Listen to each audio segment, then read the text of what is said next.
One of the things that I find so sort of just the same way as what you're saying, like fascinating but also terrifying, is how open these people are in terms of saying let's cancel someone, let's deplatform someone. Like sometimes I'll go onto Twitter and I'll just see like what's trending in Canada, and it's usually like left wing Twitter, whatever they're going on about, but. Every now and then you'll see a name that you're like, okay, what's going on with this person? Whether it's like Brett Wilson or Brian Adams or whoever. And if you go through if you go down the rabbit hole far enough, what you see is just lots and lots of people with like, you know, 500 followers or less saying we need to cancel this person or let's deplatform this person, and they get their one or two likes, but you see it over and over again, and it's like that mindset, that idea that someone says something that you don't agree with, and your first instinct is I need to destroy them.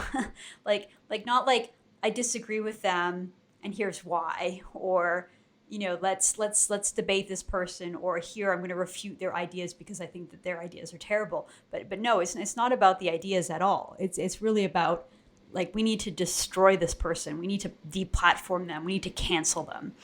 And it's almost like I'm so used to kind of consuming conservative media because I'm just so fed up with the mainstream media that sometimes you worry that you're in like a little bubble, right? That you're being fed just reaffirming things, and that the way that the conservative or the right talk about the left and the mob is maybe a caricature of them. But then sometimes you go in and you see how they actually speak and what their aims are and what their goals are, and they're very open about it. And it's just so illiberal, and like you said, it's antithetical to Canada and then in the foundation. So you wonder, like, what went wrong, and how did we kind of get here? It's a pretty scary moment.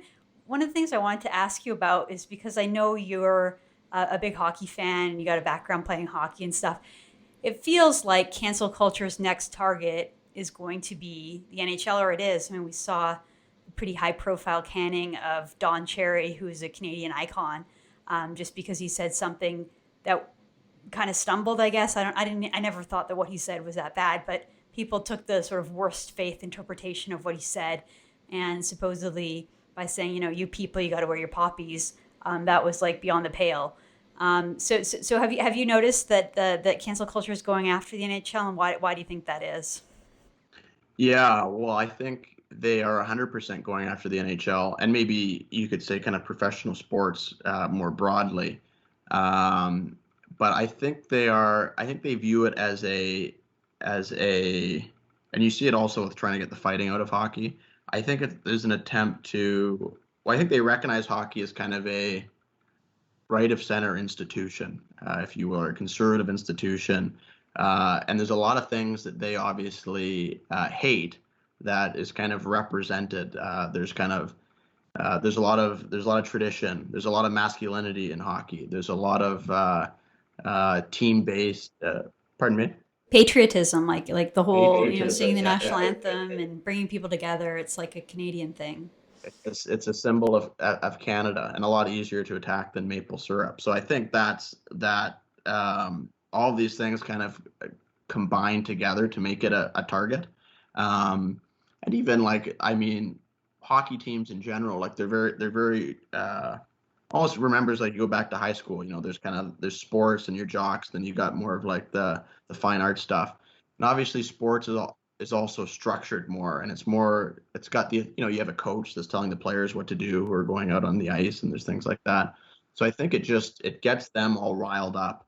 And it annoys me to see certain teams in the NHL in general starting to trying to placate or kind of bow down to these groups, because these aren't the fans. These aren't hockey fans of these sports, and they never will be. So I see a lot of organizations doing this, and it's disappointing. So I think, but yeah, like hockey, obviously the military is another group that they keep trying to go after and change laws. And I know a lot of people in the military who are very upset, and police being another one. So I think whenever you see these institutions, if you will, that are being interpreted as kind of foundational pillars of cultural conservatism, is maybe a good. Again, hockey's not a very politically correct environment.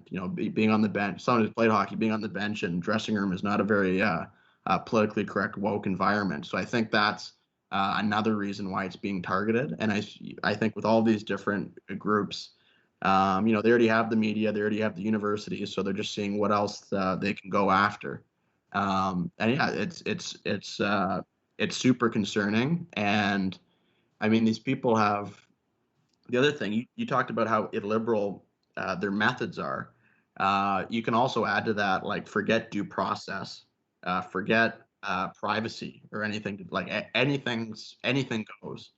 And I think with the Me Too movement was similar in that it obviously started on a premise that basically everybody can agree with, and then the same group of people, guaranteed it's the same group of people, took it, warped it, and just started going after people for like going on bad dates, basically. And I think that's it's the same group of people, and this is like their latest tool to kind of achieve their end. So yeah, I would say it's very concerning. And the only thing that kind of gives me optimism, well, two things. A is the internet. So, there's other groups and voices that can rise up and challenge this kind of status quo. And the second thing is if you have one-on-one conversations, or you go back to your group of friends or whatever, you go out for lunch, if you're legally allowed to go out for lunch, depending on where you're living. I find that the average person hasn't changed that much. I think that left has gone way to the left from where they were, but I feel like the center's still kind of there. And so it's up to people like us to kind of communicate what's actually going on, because at the end of the day, they got kids, they have jobs, they've got all sorts of things going on. So they're not always completely aware of everything that's happening around them. Well, yeah, I think you're so right. And I kind of want to go through this because you said, there's three different places where they're kind of like the last bastion of Canadian conservatism or tradition: hockey, the military, and policing. So hopefully we can go through those. But just to stay on hockey for another minute, like, I definitely grew up in a hockey family. My brother played, like, I played hockey. We were huge Canuck fans growing up in Vancouver, going to the Canuck games and stuff like that. And I would have never connected it with conservative culture whatsoever. Like, Vancouver, like Victoria, is a pretty left wing place, and I would never connect the two. But you're right in that the things that you mentioned, like it's a traditional sport in Canada. It hasn't been overrun with like the left wing worldview, and it's really kind of oriented around family activities. You go to the rink with your family. It requires quite a bit of sacrifice on behalf of parents to go on all the road trips and the early mornings and the ice arena, and it's built around the sort of core family tradition. So I imagine that you're right, that a lot of the people who are big hockey families might just also happen to vote conservative. But do you think that there's a fear among people playing hockey that they're going to be unfairly targeted? I remember a couple weeks ago, you and I were talking about a group of guys that had a private Instagram message where they were making really rude and disgusting comments, but sort of immature, and the idea that it's a private conversation, and all of a sudden someone's Instagram account got hacked, it became public, and the guys actually lost their contracts and lost their jobs in the NHL, two of them, I think.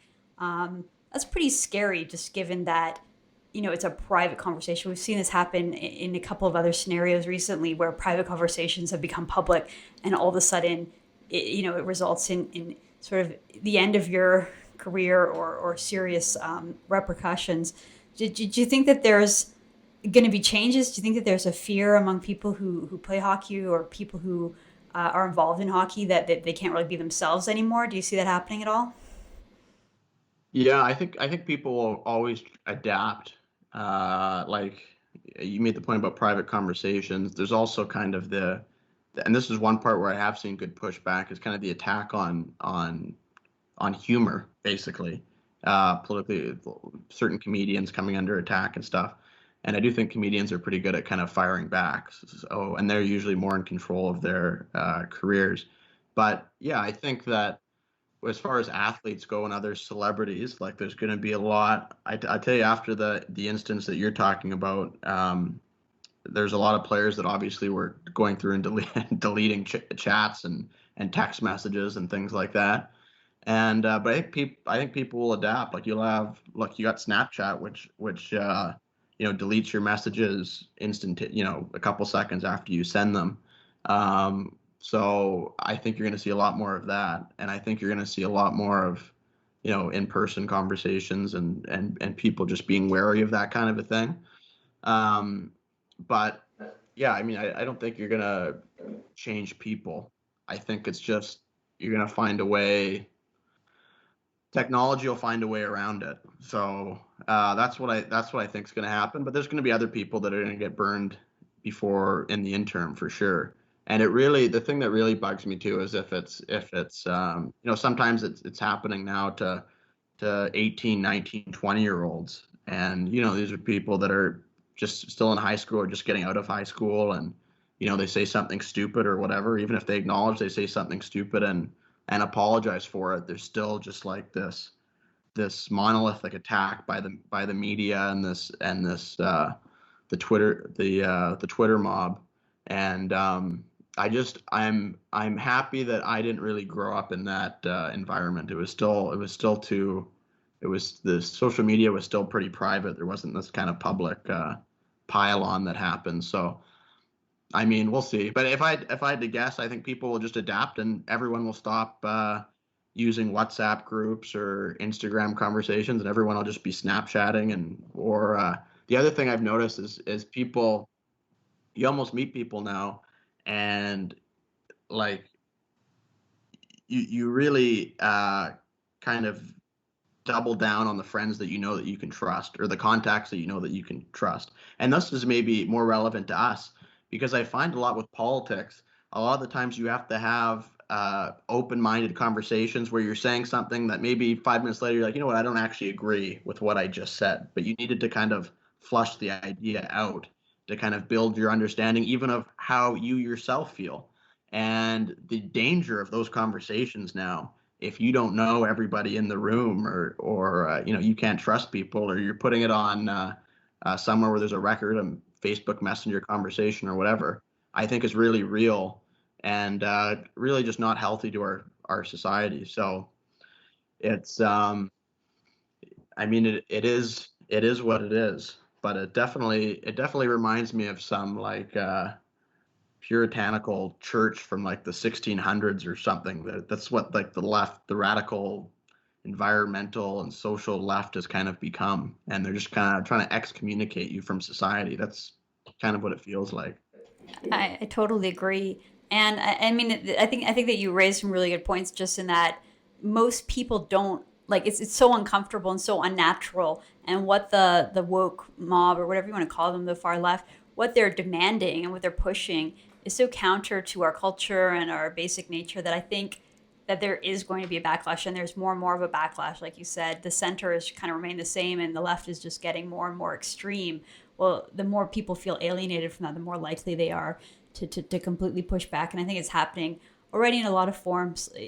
Just as an example, with the media, I remember after Don Cherry got fired, and then there was a show called The Social, and the ladies were sort of all piling on Don Cherry, and one of them went on a specific rant about white boys playing hockey and how they weren't very nice. And I've never seen a backlash like that towards those comments. I mean, I imagine more people were calling for her to be fired than anyone who was ever demanding that Don Cherry be fired.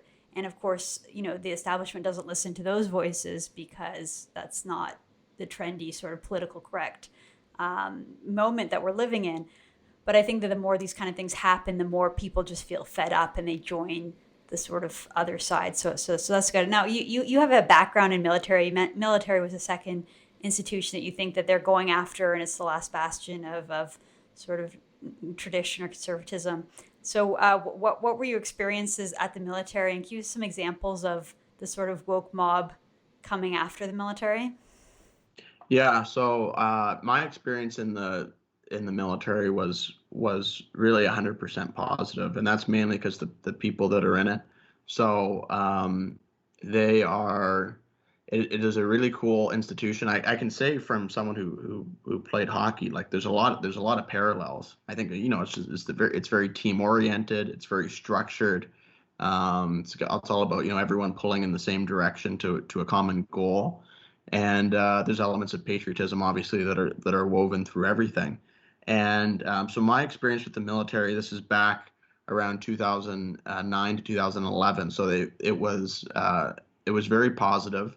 But even then, you started to see some examples of political correctness starting to trickle in. But usually, it definitely comes. It's a top down kind of a thing.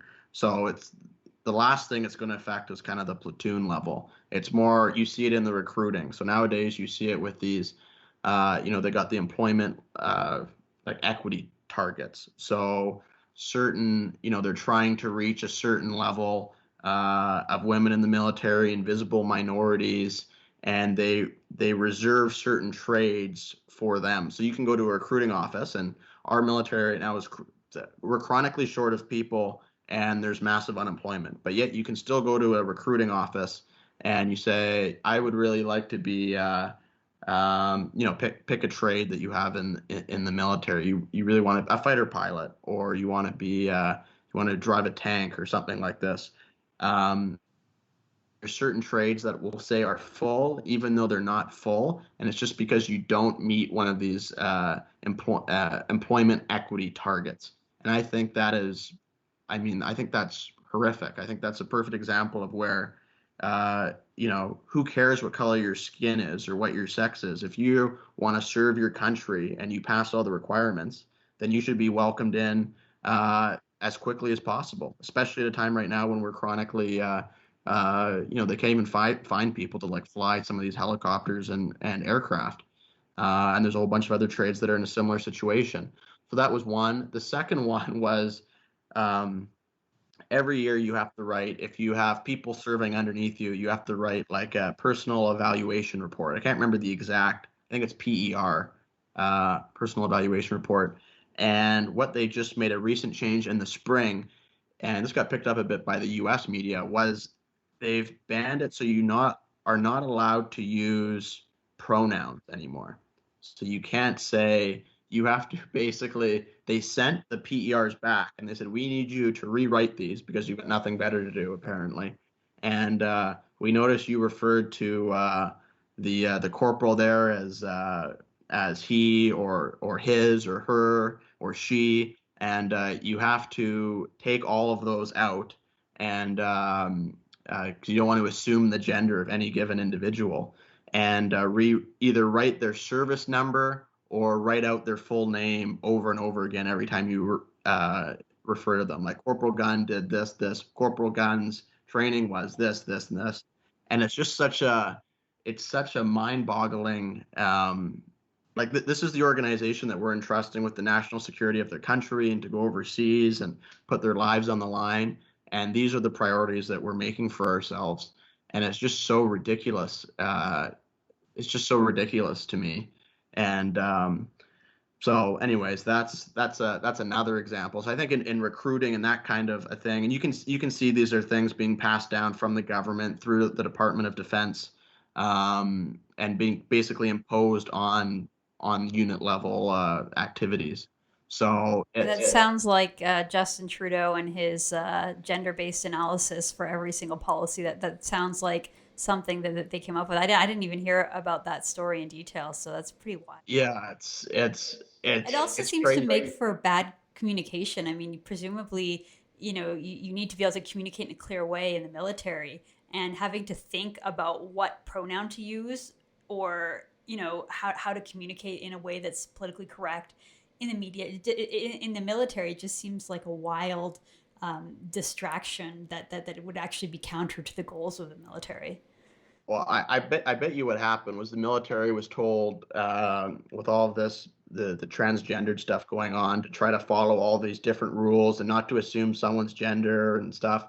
And then they probably just said, you know what, we're going to get rid of pronouns completely, but rather than try to deal with this. But it's so. I remember a third thing was they put out this press release, like they were deploying this deployment to Mali, and the Trudeau government was going around NATO like bragging about they had the highest proportion of like females in their deployment than any other country, as if that was like.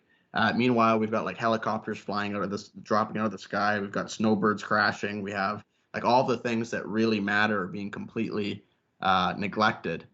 We just bought we bought used fighter jets of the exact same ones from Australia, who's upgrading to a new fighter jet, and we're buying their like 30-year-old planes. And I think it's really embarrassing at this point. And I talked to I have a couple friends in the military who actually works at the headquarters in Ottawa, and he said how he views it is the Trudeau Liberals are trying to turn the military into another branch of the bureaucracy. So obviously the bureaucracy is kind of a reliable uh, net deliverer of votes, I'd say, to the federal Liberal Party, and they're basically trying to, defang or declaw Canada's military, I think, and turn it just into like a giant bureaucracy that's a reliable pool of votes for them.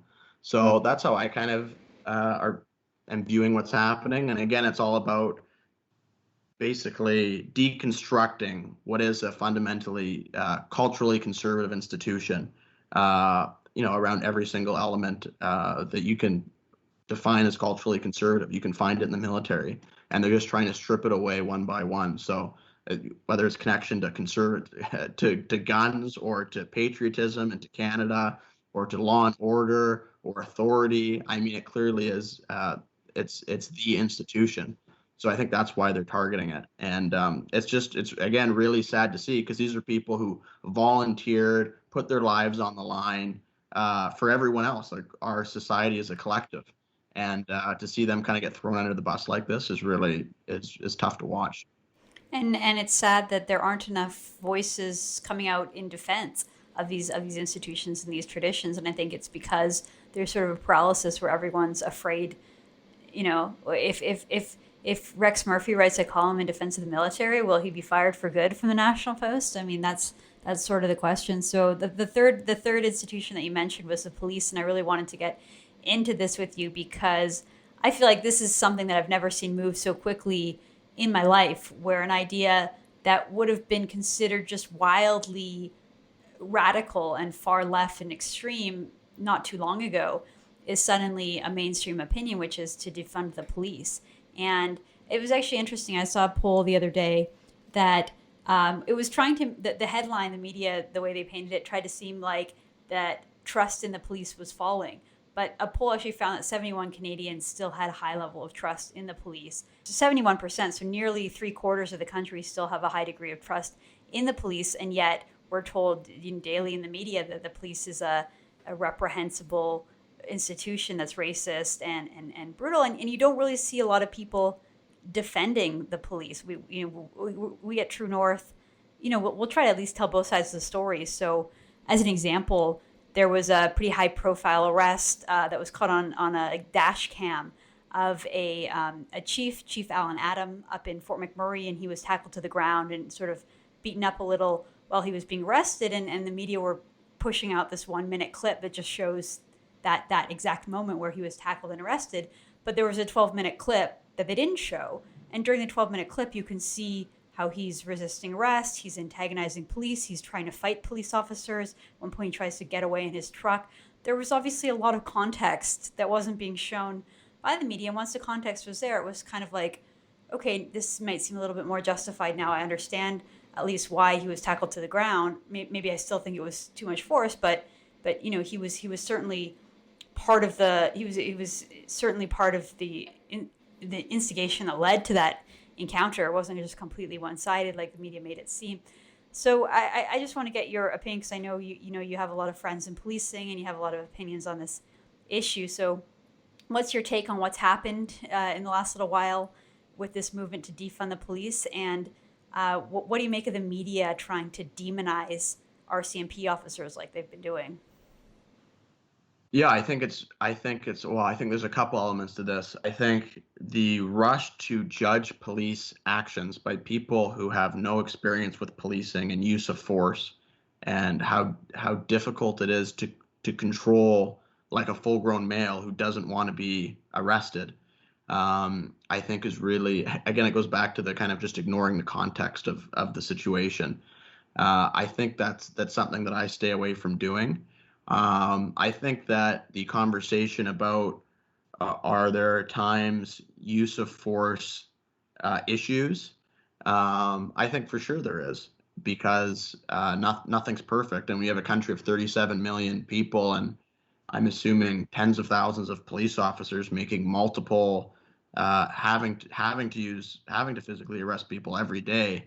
There's going to, and everything's being filmed now. There's going to be instances where, well, went too far there. And to me, it's actually the opposite. It's shocking that there's not more, with all of the interactions that you have, and for sure also, 1% of cops aren't good cops. That's another thing. And when you multiply that over a country of 37 million people, there's going to be a lot of different interactions. So jumping to the conclusions, kind of, armchair quarterbacking how police should be conducting arrests. And the third thing, though, which I think is a lot more dangerous and destructive, is jumping to conclusions that X, Y, or Z happened because of race when there's no evidence whatsoever suggesting that's the case. And I think that is very dangerous. It plays into the identity politics angle of different situations. And look, like there are people that are white, Caucasian background that have gotten beat up badly by police in the past too. I remember a case from Victoria when I was growing up, and there was like a little bit of an outrage. So it's not, to me, it's not a racial, really, it's more of a police brutality issue. And the attempt to make it a racial issue is really dangerous. You see kind of some of the tragic shootings that happened. I think they were both in New Brunswick. And the media automatically jumps to this racial component of it. And there's no investigation. There's no playing out what happened. Like, the person apparently had a knife. I mean, if they didn't have a knife, then it was murder. But if they were charging at them with a knife, as the initial reports say, then, well, obviously that's justified. And why are we making this a conversation about race, or why we need to defund the police? Would it have been good to send a social worker to a scene where there's someone running at you with a knife? Obviously not. You'd have a dead social worker on your hand. So I think it's just really, and really the media basically doing their part to undermine citizens' trust in police, even if it's just 10%, I think is really negative and really unwarranted. The other thing is our police here are much more consistently and better trained than almost anywhere else in the world.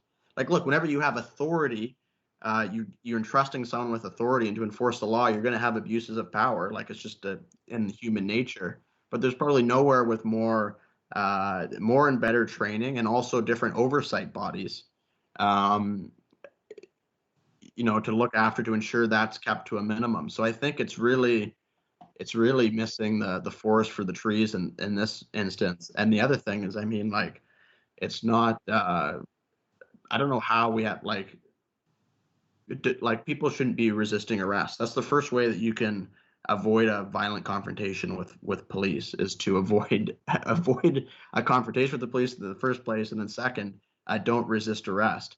And yet that also keeps getting lost in the conversation, as if it's to be expected and part of your rights to confront police and then resist arrest physically with them, which obviously is not a right of Canadian citizens. So I think it's that's kind of my thoughts. But I really think that the part that I find most troubling is the identity politics aspect, to make a racial component about everything. And Trudeau did the same thing with gender. I mean, he's saying now that there's a pandemic of racism in the country, equal with COVID-19, which is interesting. He's been in power for 5 years, but all of a sudden now there's a pandemic of racism that spontaneously appeared.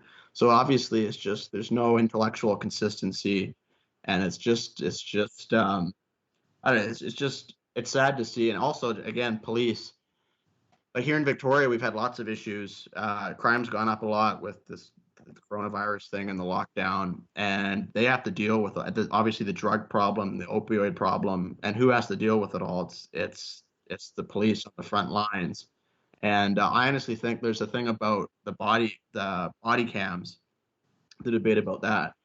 And I'm switching a little bit on that, because now I think the police need the body cams for their protection, so they can actually show what happened, as opposed to just getting accused of all of these wild things. So that's kind of funny. But I think, no, in all seriousness, I know a couple people here in Victoria who are police, couple in the RCMP, and also some people that work for the Canadian Border Service, who I'm sure are next in the firing line. And yeah, I've talked to them. They're getting, they get heckled a lot now when they're walking downtown Victoria, and I think it's kind of disgusting. Like most of these people are all the vast majority of these people are really good people doing their best to complete a very hard job that the vast majority of Canadians would have no interest or aptitude to do. So I really think they should deserve our respect. Absolutely. I think you raised so many good points, and one of the slogans that you're seeing coming out of the Black Lives Matter protests, and some of the, I don't even know that they're all Black Lives Matter protests anymore. Some of them are just like the Occupy zones and all that kind of stuff is graffiti and spray paint saying like all cops are bad, all cops are racist, and you kind of think about people who are just really doing their best job to serve their community and to protect their community and to serve their country, and you're seeing how they're demonized, by protesters, but also by politicians, like you mentioned with Trudeau. I mean, my question to Trudeau, and to also to all the people who are now coming out and saying yes, systemic racism is real, but they didn't say anything about it a month ago. So a month ago they were complicit in it. Then, if they truly believe that Canada is a racist country and our laws are racist, like institutional racism isn't just about, hey, there's some racist people in the country. It's saying that the institutions of our country, the systemic racism, the systems, are cooked in with racism. It's like, so you were okay with that a month ago, but now that these trendy protests have popped up, you're no longer okay with it. Like, to Trudeau, you're the leader of the country. You had 5 years to fix things. Like, you're part of the problem, pal, if that's what you really believe. But anyway, yeah, the police are being demonized by the media, by the politicians, and by the protesters. I gotta wonder, Aaron, who would ever want to be a police officer? I mean, who would ever, what young guy or young woman growing up in Canada, seeing what's going on in 2020, is going to say, you know what, I really want to be a police officer when I grow up? I feel like they're going to have a problem with recruiting, and if they don't already, have a problem with people just wanting to leave the force because they don't want to be demonized, and the standards are so high and the expectations are so high that they can't even really do their jobs because they're so worried about being scrutinized. Do you think that's where we're headed? I'm worried it's where we're headed. I've noticed in the States, like you have a bunch of police departments where people are just resigning en masse. But I mean, to an extent, people have already built their careers. So I think that where you really want to worry is on recruitment. And again, why would you want to become a police officer and put yourself through all of this?